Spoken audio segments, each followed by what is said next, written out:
Bakadaama TV eno wiiki owazina ennaku zonna za ssanyu. Ffe tuliko Bakadaama, Basekadaama ffe tuliko.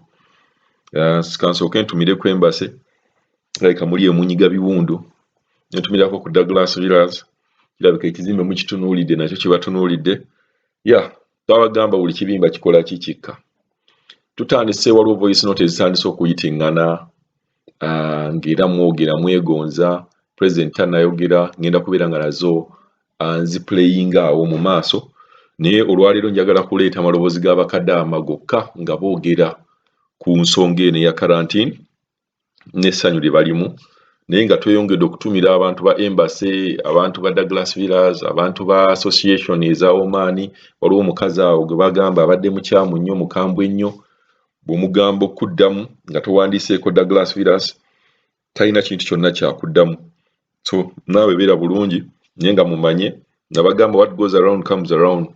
Kakikomyewo kiddidde mmwe, mugenda kutoba nakyo ate mulabe nga ffe kyetwagala musooke ssente zino ze mwajje ku baana muzibaddize. Era nga nkubiriza buli mwana yenna eyasasudde ssente tereka receipt yo. Bw'oba togenze mu Kalantini nga President bwe yagambye, ssente ezo zonna balina okuzikuddiza. Nootinga eyateeka omukono ku receipt yo, nootinga ne ssente ezo, tugenda kubanja ssente ezo paka last. Ssente ezo muyina okuzireeta. Mpozi musale kakodyo nti bano abasasudde bo mubatwale mu Kalantini. Naye bwe kitaba ekyo omwana yenna atagenze mu Kalantini, ssente ze mugenda kuzimuddiza. Twabeegayiriranga luli nti bannaaye mwogereeko ne gavumenti bajjewo ssente za Kalantini. Tewali kumu yenna eyakikola, wabula twerwanako nga ffe ne tubeera nga twekubira omulanga nti bannaaye ssente za Kalantini zino nnyingi, ssente za Kalantini teziro. Ne tubeegayirira bagayirira nti no mutusalireko. Kati tetukyabeegayirira, ssente zonna muyina kuzizza era tetwagala na tusalirako kuba omunene yakiggyeewo. Katufune amaloboozi g'Abakadaama bano nga bali mu ssanyu. Halo nnyabo Kadaama TV. Tuwanirira Kalantini ne bagiggyawo bannaaye ssente kuba bannaaye ssente zibadde nnyingi. At least omuntu anaakomawo eka ng'ali mulamu bulungi. Kalantini badde tufuukidde Kalantini. Weebale bannaaye okubeera ddoboozi lyaffe Bakadaama ne Basekadaama. Tweyanzizza nnyo, tweyanzike Mr. Kadaama. Wabula nze nja kubeerangawo okukusiima busiimi. Tweyanzizza nnyo, tweyanzike. Omukyala wa ddagala oyo omukambwe ennyo oyo eyawamba abaana oba yabatwala wa n'abalesa ebintu byabwe, abaana n'abaggalira nga tebaagala kuyitawo. Era bambi baafuna abalina baasasula, abalina abantu baabwe okumpi babakubira ne bazibaleetera. Naye abantu abo abaddagalasi w'owandiika nga tekuli ddagala tebakuddamu, kubanga kati noono mukwano gwange nkugambye abadde aze munaaligessali nga kuba namusindikira eno linki naye bakama be leero ne bamuyita ne bamuwandiikira ne bamujjuliza.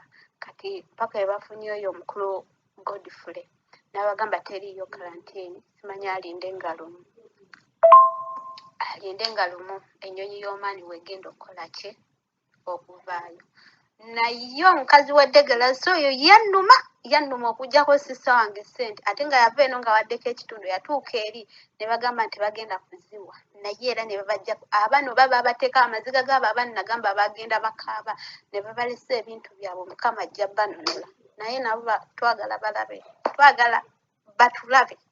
Mukama baleme tuteeka mu Kalantini baleme tuteekayo, bajja sesema n'ebyabali bye baaleeta kubanga bannaaye abantu abo bazibu nnyo. Omukyalo oyo gwe bagamba omukambwe ennyo oyo yakaabya abaana amaziga, abaana b'omaani abagenda mu ddagalaasi guno ogwa nga 31 yabakaabya amaziga, naye nga kyonna kye kijja kuggwa.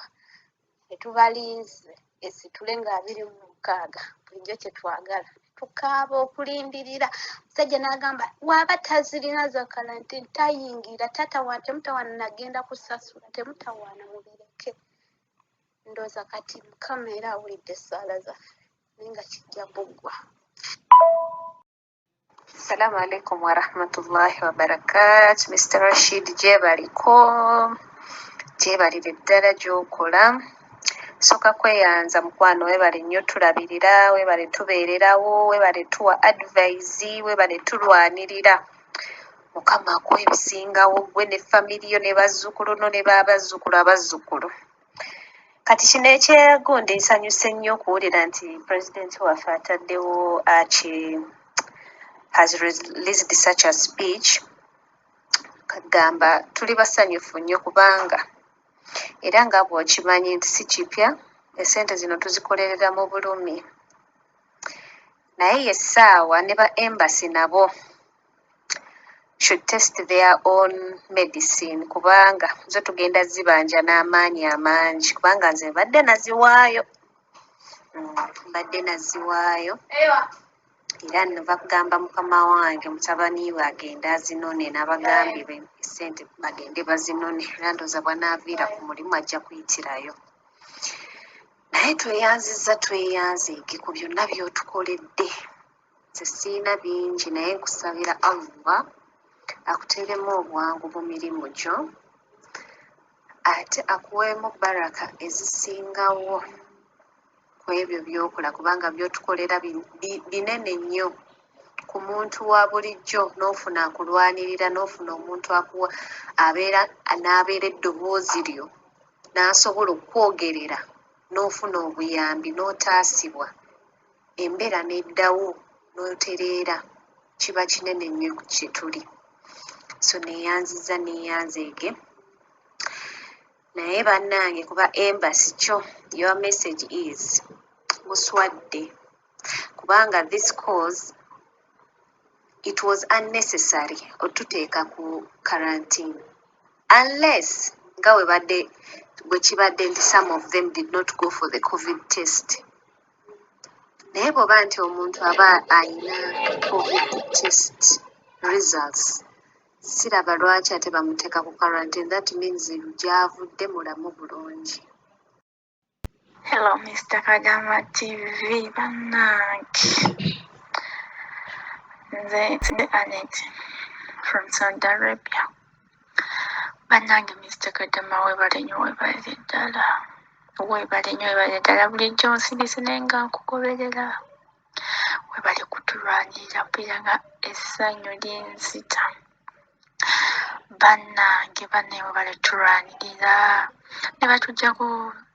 ne batugamba ne baganda abaana ssente za karantini wamala kudda contract n'osooka otya kyokka omuwala bwakushunya. Bannange weebale nnyo weebale ddala.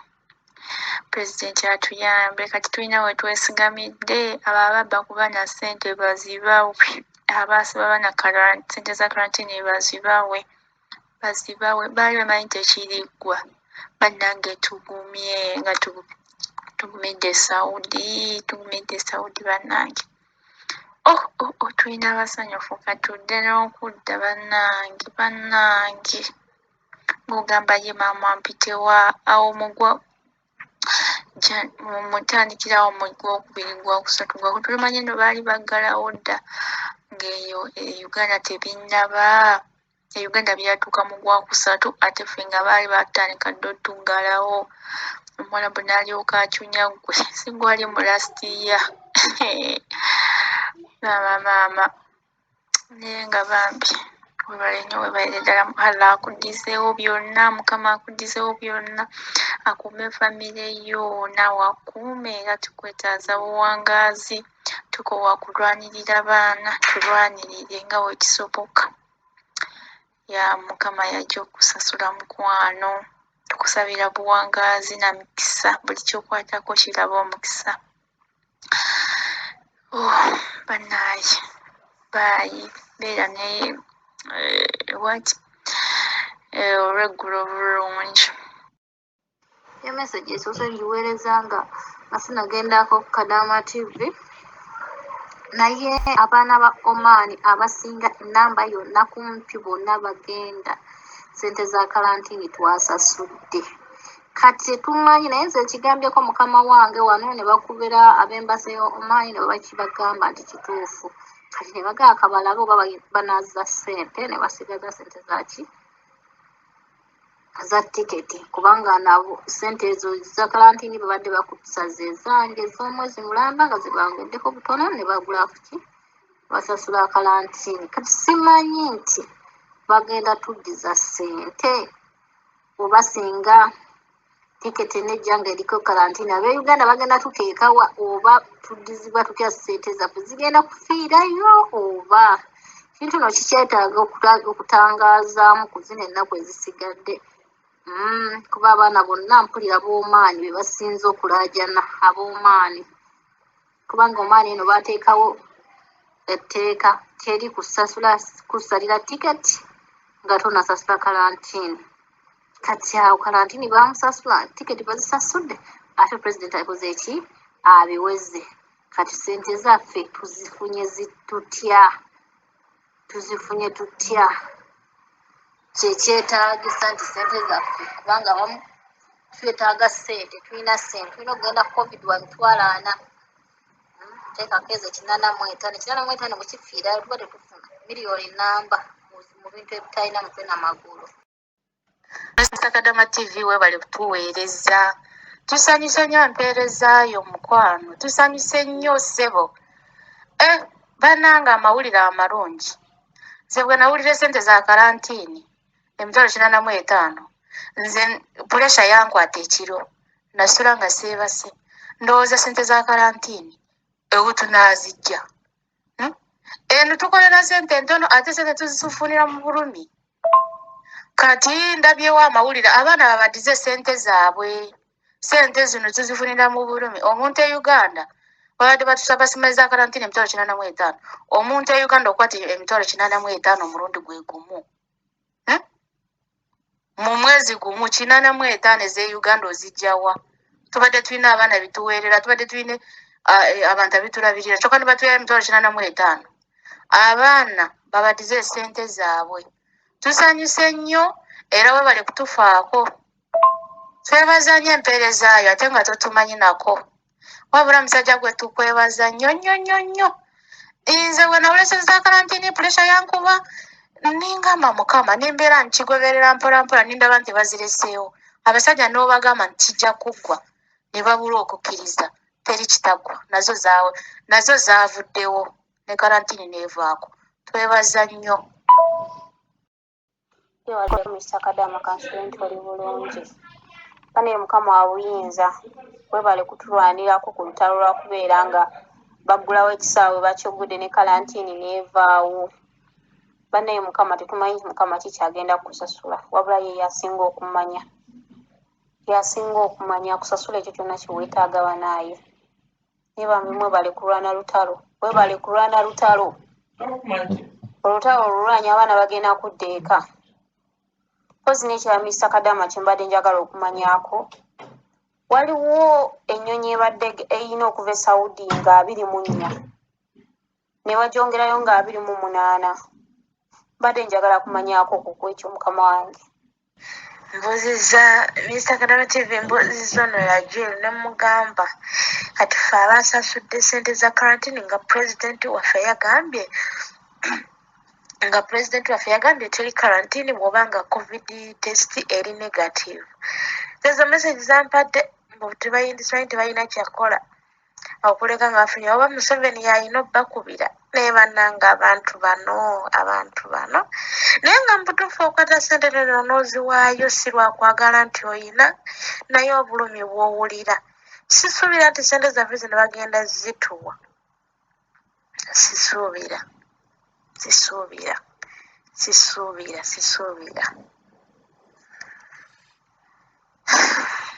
Bannange